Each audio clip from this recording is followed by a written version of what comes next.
Ya, pemirsa, Menteri SDM Bahlil Lahadalia menyebutkan bahwa Indonesia berpotensi menerima investasi jumbo di sektor hilirisasi senilai 100 miliar dolar Amerika Serikat pada November 2025 mendatang. Investasi hilirisasi tersebut akan mendorong Indonesia mencapai target kedaulatan energi dan sumber daya. Menteri Energi dan Sumber Daya Mineral Bahlil Lahadalia mengungkapkan Indonesia berpotensi menerima investasi jumbo senilai 100 miliar dolar Amerika atau setara sekitar 1.600 triliun rupiah. Investasi tersebut akan dialokasikan untuk pengembangan proyek hilirisasi yang diperkirakan akan masuk pada November 2025. Menurut Bahlil, rencana investasi tersebut merupakan bagian dari strategi besar pemerintah untuk mendorong swasembada energi melalui hilirisasi dan transisi energi. Adapun hilirisasi tak hanya mencakup nilai tambah tapi juga menyangkut kedaulatan energi dan sumber daya. Bahlil mencontohkan keberhasilan Indonesia dalam membangun ekosistem baterai kendaraan listrik dengan nilai investasi mencapai 20 miliar dolar Amerika. Pencapaian tersebut menempatkan Indonesia sebagai produsen baterai terbesar kedua di dunia setelah China. Menurut Bahlil, hilirisasi harus menjadi arah utama pembangunan ekonomi di Indonesia. Hal tersebut agar Indonesia tak lagi sekedar mengekspor bahan mentah. Berbagai sumber, IDX Channel.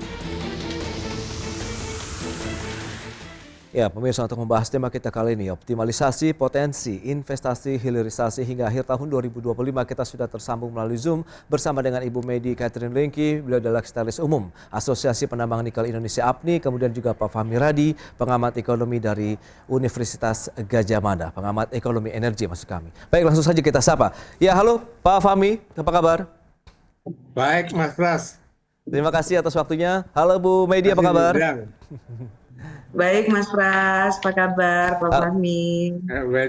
Baik, kabar baik. Terima kasih atas waktu yang sudah disempatkan. Nah, Bu Medi, langsung saja kita akan review seperti apa sih menurut Anda begitu ya perkembangan dan juga iklim hilirisasi kalau kita bicara mengenai sektor pertambangan nikel nih sejauh ini. Silakan. Kalau kita bicara sektor pertambangan khususnya nikel, sebenarnya di tahun ini kita lagi dalam masa kondisi suram nih Mas Pras. Wow. Mungkin saat ini kita bilang komoditas mineral khususnya nikel, kayaknya batu bara juga ya. Jadi lagi pada posisi yang sedang tidak baik-baik saja. Kenapa? Karena saat ini kan harga komoditas lagi turun drastis nih. Kemudian kondisi beberapa pabrik pengolahan juga sedang dalam posisi shutdown. Untuk tungkunya ya, bukan smelter, karena ada beberapa media menyampaikan ada 28 smelter, salah banget ya. Jadi tungkunya, jadi kayak kalau bahasa awam kompornya itu sedang tidak melakukan kegiatan produksi. Artinya beberapa pabrik itu mengurangi kapasitas produksi. Sedangkan di lain pihak pemerintah kan punya target dalam rangka investasi. Nah, kalau kita berbicara dalam rangka investasi nih Mas Pras, sebenarnya kan kita harus lihat kondisinya dulu nih. Bagaimana tren komoditi saat ini? Bagaimana global demand saat ini? Kalau kita bicara nikel khususnya, demand itu lagi turun Mas, bukan hanya di Indonesia gitu ya.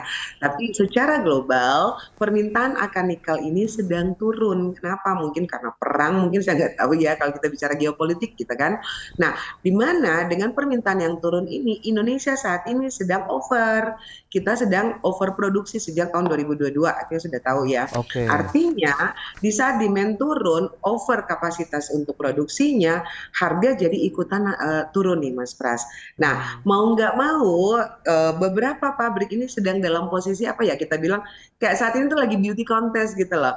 Mana yang bisa bertahan, yang kuat bisa bertahan dengan melawan dengan kapasitas-kapasitas yang kecil gitu ya. Nah, apalagi pemerintah sedang mau mengundang investasi-investasi baru. Nah, sebenarnya sih kita agak, mohon maaf nih, kita agak pesimis sedikit ya kalau kita berbicara nikel intermediate. Ya, sekali lagi intermediate. Kita tuh berharap ada investasi yang mau berinvestasi di Indonesia untuk melakukan kegiatan pengolahan and downstream gitu ya. Jadi kan Mas Pras sudah tahu, Pak Fahmi juga udah tahu bahwa beberapa waktu yang lalu kan Presiden juga sudah meresmikan yang namanya ekosistem baterai gitu ya. Artinya kan ini end downstream. Tapi kembali lagi pertanyaannya adalah bagaimana demand baterai khususnya NMC ya. Jadi baterai nikel bukan baterai lithium gitu kan. Baterai nikel ke depan demandnya seperti apa? Apakah sudah kelihatan signifikan? dibanding baterai litium. Sekarang ini kan saya sendiri pengguna EV, Mas Pras, Pak Fahmi, tapi kan Hmm. kendaraan EV saya masih litium nih. Belum ada saya Oke. lihat tanda-tanda ada baterai kendaraan EV di Indonesia yang menggunakan baterai dari nikel. Nah, ini yang harus harus dicermati dulu pemerintah dalam rangka menargetkan. Nargetkan boleh, tapi kesiapan kita bagaimana? Kesiapan bahan bakunya, kesiapan posisi pemerintah sendiri dalam membantu para pengusaha sehingga pengusaha itu tidak tergerus marginnya. Mohon maaf, tahun ini kita pengusaha lagi dalam posisi tadi saya bilang lagi seret banget. Kenapa harga turun? Tapi beberapa regulasi membuat kita jadi nambah beban nih, Mas Pras. Nah, ini yang kondisi yang terjadi saat ini ya di tahun 2025. Mudah-mudahan pemerintah bisa mencermati ya, sehingga Baik. mengundang investasi dengan target investasi ada langkah-langkah yang konkret. Sehingga pengusaha itu ya istilahnya tidak mundur dan tidak tergerus margin sehingga penerimaan negara tetap naik. Baik, Gitu, Mas. ini menarik. Nah, Pak Fahmi, apa yang bisa kita cermati sebenarnya kalau kita lihat dengan tantangan yang ada dari industri pertambangan, khususnya nikel seperti yang sudah disampaikan, ada penurunan harga, kemudian seperti demand-nya sendiri, seperti apa kalau dari kacamata Pak Fahmi sendiri? Apakah memang tantangan global ini yang justru mendominasi atau seperti apa nih, Pak? Silakan. Ya, saya kira seperti diungkapkan oleh Bu Medi tadi itu ya, untuk tahun ini em, perkembangannya tidak baik-baik saja itu ya. Jadi harga menurun, demand menurun itu ya. Nah, tapi ini saya kira memang fenomena jangka pendek yang Oke. sangat fluktuatif itu ya. Ke depan kalau dalam konteks berbicara investasi, ini prospeknya masih cukup bagus ke depan dan Indonesia akan menjadi salah satu tujuan investasi itu ya. Karena kita punya resources yang cukup besar tadi itu ya. Jadi ke depan untuk investasi saya masih optimis bahwa ini masih punya prospek yang bagus gitu ya. Nah, tetapi dikatakan Bu Medi tadi juga, maka semua infrastruktur dan kebutuhan atau kebijakan-kebijakan tadi itu harus mulai sekarang gitu ya. Itu diberikan pada pemerintah tadi sehingga ini memang menarik bagi bagi investor untuk melakukan investasi dari hulu sampai ke hilir itu ya. Jadi memang perlu ada berbagai kebijakan insentif, apakah itu fiscal insentif, tetapi jangan mengobrol insentif juga itu ya. Saya kira pengalaman smelterisasi yang sebagian besar dari investor China itu insentifnya terlalu berlebihan gitu ya. Oke. Nah, maka menurut saya ini wajar gitu ya, berikan insentif Baik. yang wajar dan menarik bagi semua investor tadi. Baik. Dan yang paling penting gitu ya, bahwa tujuan dari hilirisasi tadi itu yang pertama adalah untuk menaikkan nilai tambah gitu ya. Dan yang kedua, yang paling penting adalah membangun ekosistem dari hulu dan hilir. Tadi Bu Medi mengatakan gitu ya, sekarang sudah dibangun baterai gitu ya. Ini merupakan bagian tapi saya melihat ini masih sangat parsial gitu ya.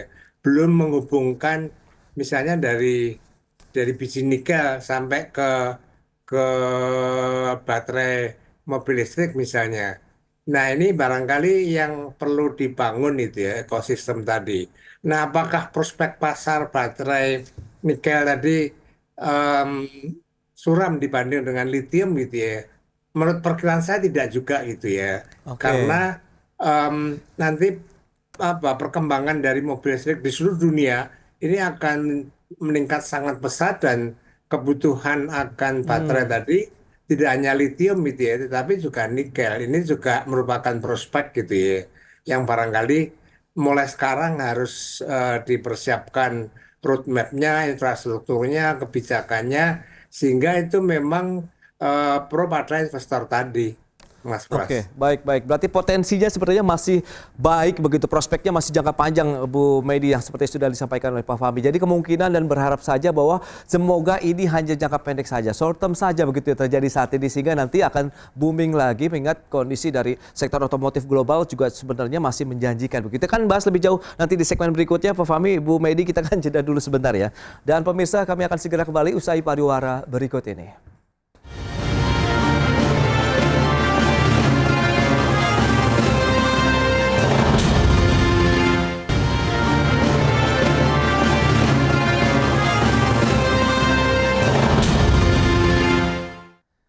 Ya, terima kasih Anda masih bergabung bersama kami dalam Market Review. Dan pemirsa, berikut ini kembali kami sampaikan data untuk Anda terkait dengan negara dengan cadangan nikel terbesar. Kita akan cermati negara mana saja seperti yang bisa Anda saksikan di layar televisi Anda. Baik, ini dia. Beberapa negara dengan cadangan nikel terbesar. Australia menempati posisi pertama mencapai 21 juta ton. Sementara kalau kita lihat Indonesia di posisi kedua, nah, sebenarnya hampir sama begitu ya, sekitar 21 juta ton begitu. Dan kita akan lihat seperti apa Brazil, Rusia, dan Kaledonia Baru. Masing-masing Brazil 16 juta ton, kemudian Rusia 7,5 juta ton, sementara Kaledonia sekitar 7,1 juta ton. Dan selanjutnya kita akan cermati bersama. Ya, ekspor produk olahan nikel. Nah, ini kita akan cermati dari tahun 2019 kemudian sampai dengan 2023 trennya naik terus kalau kita lihat ekspor produk olahan nikel Indonesia. Dari 3,47 miliar dolar Amerika di tahun 2019, pemirsa, ini trennya naik terus sampai dengan 2022 melonjak cukup signifikan double digit di 19,62 miliar dolar Amerika Serikat. Kemudian di tahun berikutnya 2023 juga terus mengalami lonjakan mencapai 22,37 miliar dolar Amerika untuk ekspor produk olahan nikel. Itu dia beberapa data hal yang menarik dan kita akan lanjutkan kembali perbincangan bersama dengan Pak Fahmi Radi, kemudian juga Ibu Medi Catherine Lengki. Nah, Bu Medi, dengan beberapa informasi yang tadi sudah disampaikan, sebenarnya cadangan Indonesia cukup besar. Kemudian potensinya juga cukup besar seperti yang sudah disampaikan oleh Pak Fahmi bahwa ini kemungkinan momentum jangka pendek saja yang terjadi dengan adanya pelemahan dari harga, kemudian over capacity yang seperti Anda sampaikan. Nah, Anda melihat prospek untuk jangka panjangnya seperti apa kalau memang ini benar-benar diharapkan bisa menjadi tulang punggung juga nih untuk menopang perekonomian Indonesia. Silakan, Bu. Ya, Mas Pras. Jadi kita cukup bersyukur ya keberkahan luar biasa Indonesia itu menjadi salah satu sumber dengan cadangan nikel terbesar gitu ya. Nah, tapi kalau tadi dengan data Mas Pras bahwa Australia juga punya cadangan nikel terbesar, perlu diingat Mas Pras, tipikal nikel Indonesia dengan nikel Australia kita sangat berbeda ya. Jadi mereka itu ada pada posisi nikel sulfida, kita ada di nikel latit. Kedua, posisi nikel Australia juga bisa dibilang high cost. Kenapa? Karena mereka melakukan kegiatan penambangan itu bawah tanah Mas Pras, jadi perlu cost tinggi, effort yang tinggi. Kalau di Indonesia kan kayak lagu gitu kan, asal nyangkok gitu jadi gitu ya. Jadi kita tuh cost terendah, mine out terendah sedunia itu ada di Indonesia, mine out ya. Saya nggak bicara dengan tambahan-tambahan beban. Tapi kalau kita bicara mine out, Indonesia itu dengan posisi yang sangat amat rendah dibanding negara lain. Nah, kalau kita berbicara cadangan ini cukup nggak mengcover? Coba dibandingkan lagi dengan Australia. Jadi pengolahan terbesar itu ada di Indonesia, Mas Pras. Kita punya program hilirisasi yang bagi saya itu terlalu kecepatan gitu loh. Suksesnya itu kecepatan. Kenapa? Dari target malah over. Ya, kita berapa sih target pembangunan hilirisasi di awal dibanding dengan saat ini ya. Jadi di dulu waktu 2009 sejak Undang-Undang Nomor 4 tahun 2009 kan target hilirisasi khusus nikel ini kan hanya sekitar 30 sampai 35. Tapi coba lihat saat ini sudah ada 55 pabrik pengolahan nikel baik pirometalurgi maupun hidrometalurgi. Itu belum lagi yang sedang melakukan kegiatan konstruksi, belum lagi yang masih menyelesaikan beberapa perizinan. Nah, artinya kalau dibandingkan dengan negara lain, kita adalah negara tercepat, tersukses, dan terbanyak. Ya, baik dari cadangan maupun dari pengolahan. Tapi ingat, nikel kelas 2 atau nikel intermediate gitu ya. Jadi setengah olah gitu ya, belum sampai barang jadi banget gitu. Nah, yang ketiga adalah dari begitu banyaknya pengolahan, itu kira-kira sumber cadangan kita cukup nggak Mas Pras?